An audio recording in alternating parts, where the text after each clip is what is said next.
하나님이 이르시되 이리로 가까이 오지 말라. 내가 선 곳은 거룩한 땅이니 내 발에서 신을 벗으라. 아멘. 네, 얼마 전에 우리 9월 5일이 이제 인천 상륙작전이 있었던 이제 기념일이 이제 9월 5일이었습니다. 예, 우리가 이 초량교회 이야기라고 있어요. 초량교회는 이제 1892년에 올리엄 베어드 선교사님이 이제 개척해가지고 이제 계속 이제 허물고 다시 증축을 하고 허물고 증축을 해서 6.25 때는 이제 남한 이 한강 이남 지역의 가장 큰 교회였다 그래요. 1927년에는 이제 주기철 목사님이 3대 담임 목사님으로 계시기도 했어요. 27년부터 31년까지 그 몇 년 동안은 주기철 목사님이 담임하기도 하셨던, 그래서 당시 아주 굉장히 유명한 교회였습니다. 근데 이제 6.25가 터지고 낙동강까지 낙동강을 이북을 제외한 모든 지역이 이제 얼마 만에, 한 달 만인가 얼마 만에 그냥 다 점령되고 말았어요. 북한군에게. 그리고 낙동강 전선을 지키고 있을 때 이제 이승만 대통령이 이제 그 교회 지도자들에게 기도를 부탁을 해요. 우리를 위해서, 이 나라를 위해서 기도를 해달라. 그래서 이제 당시 박흥용 박사님이랑 그 몇 분이 이 초량교회에서 기도회를 엽니다. 250명의 장로님들, 목사님들을 이제 교파가 없이 뭐 감리교, 성결교, 또 장로교 이런 목사님, 장로님들이 250명이 모여서 초량교회에서 이제 2주간 기도회를 열었어요. 그때 이제 초량교회 기도회에 관한 이야기가 지금도 전해져 내려오고 있습니다. 절체절명의 위기이지 않습니까? 낙동강 전선이 뚫히면 나라는 이제 북한에게 넘어가는, 그리고 낙동강 전선이 당시에 굉장히 심각했었습니다. 도저히 이제 막을 수 있을지를 아마 무너질 것 같다. 그래서 정말 그렇게 위험한 그때에 초량교회 250명의 목사님과 장로님들이 모여서 기도를 하는데, 그 위기 속에서 막 그 기도 소리가 막 비명과 통곡에 가까웠다 그래요. 그리고 그 초량교회의 나무 바닥이 눈물과 콧물로 다 젖었다 그래요. 그렇게 많은 눈물을 흘리면서 2주간 이제 기도를 했습니다.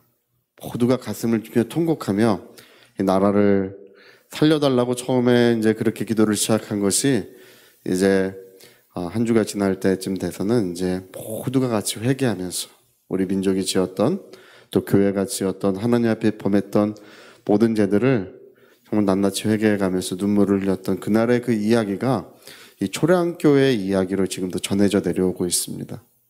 그리고 기도회가 이제 끝날 때가 바로 9월 2일 날 끝났어요. 9월 2일 날 기도회가 끝났고 9월 5일 날, 그로부터 3일 후에 인천 상륙작전이 이제 시작된 것입니다. 인천 상륙작전은 이제 성공 확률이 5,000분의 1밖에 되지 않는다고 했었어요. 왜 그러냐를 이제 보면 이 조수 간만의 차이가 크기 때문에 군인들이 그 몇몇 명의 군인들과 뭐 장비들 뭐 이런 것들을 다 내려야 되는데, 총알이 빗발치는 곳에서 단 2시간밖에 시간이 없어요. 2시간 만에 다 내려와야 돼요. 그러니까 2시간이 지나면 배가 저 멀리 되어 있고 뻘을 지나서 군인들이 와야 되니까 도저히 이제 그 2시간 이후에는 상륙작전을 할 수 없는 거예요. 그러니까 2시간 동안 상륙작전을 했던 예가 전 세계 전쟁사에 없는 거예요. 그리고 원래 이 상륙작전 자체가 위험하고, 우리 2차 세계대전사에도 노르망디 상륙작전이 굉장히 유명한데요. 그것보다 100배나 어려웠던 것이 이제 인천 상륙작전입니다. 이제 그 인천 상륙작전의 성공이 바로 이 초량교회의 기도 때문이라고 이제 그렇게 이야기들을 하고 있습니다. 그때 5,000분의 1이라고 하는 것은요, 이 확률이 없는 거예요, 원래가. 예, 미국도 이제 그 유엔 그 연합군을 이끌고 있었는데 이 메가더 장군이 그 일을 할 때 미국의 그 모든 그 이런 그 전략을 짜는 사람이 다 반대했습니다. 절대 하면 안 된다. 인천 상륙작전은 반드시 실패한다. 그렇게 얘기했던 거예요. 근데 인천 상륙작전이 성공된 것은 정말 하나님의 은혜입니다. 그리고 그게 성공되지 않았다면 전세가 어떻게 됐을지 알 수 없어요. 네, 인천 상륙작전을 성공하고 2개월 만에 이제 서울을 수복했지 않습니까? 네, 이 전세를 뒤집었을 때 연합군이 가장 신경을 쓴 거는 이 북한군이 철수를 안 할 것이 이제 신경이 쓰였던 거예요. 그런데 다행히 북한군이 이제 이남에서 전군 철수했습니다. 그래서 지금 이제 우리나라가 이렇게 지켜진 것이 지금까지 이제 전해 내려오는 이야기입니다. 우리가 이제 그 사실을 통해서 이제 알게 되는 것이 있습니다. 뭐냐면, 우리 하나님 앞에 우리가 진심으로 돌이키고 또 회개하고 항복할 때 그 모든 것에 온전한 은혜를 우리가 바랄 수 있습니다. 여기 모세의 이야기가 나오는데요.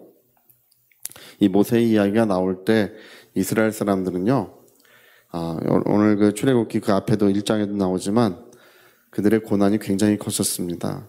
그래서 그들의 눈물과 고통이 이제 하나님께 상달되었다고, 오늘 이 출애굽기도 뒤에 읽어보면 그들의 부르짖는 소리를 내가 들었다고 하나님 막 그렇게 말씀하십니다. 예. 그들이 이제 위기 속에 있었어요. 예, 굉장히 어려움에 처해 있었습니다. 그때 하나님께서 모세를 부르시는데, 모세야 모세야 이렇게 그 이름을 부르시고 첫 번째 하신 말씀이 내 발에서 신을 벗어라. 내가 있는 곳은 거룩한 땅이니 발에서 신을 벗으라는 말씀을 첫 번째로 주셨습니다. 제가 이제 이 모세의 이야기를 이렇게 읽어보면 읽어볼 때마다 좀 느끼는 게 뭐냐면, 저 같으면 이 모세와 같이 일을 할 수 있었을까? 도저히 불가능했을 것 같아요. 저는 도망갔을 것 같아요. 중간에 도저히 안 되겠다. 당시 이집트는 그 시대에는 가장 큰 제국이었어요. 그 이집트와 비교할 수 있는 나라가 없었습니다. 가장 강력한 제국을 이루고 있었습니다. 우리 성경에도 그 군대에 대한 이야기가 나오는데요. 그 군대가 그 당시에 가장 강력한 군대를 가지고 있었어요. 근데 하나님께서 뭐 군대를 주거나 뭐 다른 거 주지 않으시고 그냥 홀로 보내지 않습니까? 내 백성을 약속의 땅으로 돌아오게 하라. 그들을 구원하라. 그래서 그 모세를 보내십니다. 근데 제가 보면은 어떻게 그게 가능할까? 이제 홀로 가서 바로왕 앞에 서서 그렇게 말을 하고 그런 일을 하는 것이 어떻게 가능할까? 근데 제가 이제 보면은 다른 것이 아니라 여기 내 신을 벗으라 이렇게 말씀하시지 않습니까? 그것이 신을 벗다고 하는 의미는 이게 항복의 의미예요. 항복하라는 뜻입니다. 그래서 지금은 항복 이러면 이제 우리 지금 이제 두 손을 들죠. 근데 그때 사람들은 항복이라고 하는 것은 이제 신을 벗는 거예요. 신을 벗으면 그것이 자기의 모든 것을 포기하는 것을 의미하는 것입니다. 그래서 여러분, 우리는 예수님과 함께 옛사람이 죽은 줄로 믿습니다. 그리고 우리는 하나님께 항복하는 삶을 사는 것이 지혜롭습니다. 원래 지혜라고 하는 말 자체가 이제 호크마라는 뜻인데요. 이 호크마라고 하는 말은 판단력이라는 뜻도 있지만 하나님 앞에 항복하다는 뜻이 있어요. 가장 지혜로운 것은 뭐냐면 하나님께 항복하는 게 가장 지혜로운 것입니다. 뭐 굳세어라 금수나 나는 내 갈 길을 가련다. 이것이 이제 어리석은 자의 행동이에요. 어리석은 자들은 항상 하나님의 뜻을 거스리고 내가 이렇게 하면 좋은 일이 있을 것이다. 이렇게 하면 잘 될 것이다. 자기의 계획을 세우고 자기의 길을 가는 것이 어리석은 사람들이 하는 일입니다. 지혜는 뭐냐? 지혜는 하나님께 빨리 항복하고 하나님의 뜻을 순복하는 것이 가장 지혜롭습니다. 그래서 오늘 이 모세의 이야기가 들려주는 것이 있습니다. 뭐냐면 하나님께 그 모든 것을 내려놓았을 때 하나님께서 이제 틀림없이 갔을 때는 벗어놓은 신을 다시 신어야 됐을 것 같아요. 예, 뭐 하나님이 새로운 신을 주지는 않으셨을 것입니다. 그러나 그가 신을 다시 신었을 때는 이전과는 달라요. 이전에는 양치는 목자의 신을 신었어요. 그러나 하나님께 항복한 그 후부터는 이제 이스라엘을 구원하기 위하여 이제 새로운 신을 신는 것입니다. 새로운 발걸음을 하기 시작하는 것입니다. 그래서 오늘 하나님께 우리가 모든 것들을 내려놓고 항복할 때 정말 하늘로부터 오는 그런 성령의 감동과 은혜의 역사가 이루어질 줄로 믿습니다. 제가 찰스 피니의 이야기가 참 인상 깊은 것이, 찰스 피니는 그 지역의 가장 굳센 불신자였어요. 예수 믿으라 그러면 찰스 피니가 믿으면 우리도 믿겠다고, 찰스 피니가 모든 불신자들의 방패였다 그래요. 근데 이제 찰스 피니가 몰래 성경을 이렇게 읽다가 사람들 오면 안 읽은 척 하려고 이렇게 책 한 권을 들고 읽었다 그래요. 이따가 사람들 오면은 얼른 이렇게 덮어 놓으려고, 이렇게 얼른 이렇게 딱 덮어서 안 읽은 척 하려고. 어느 날은 이제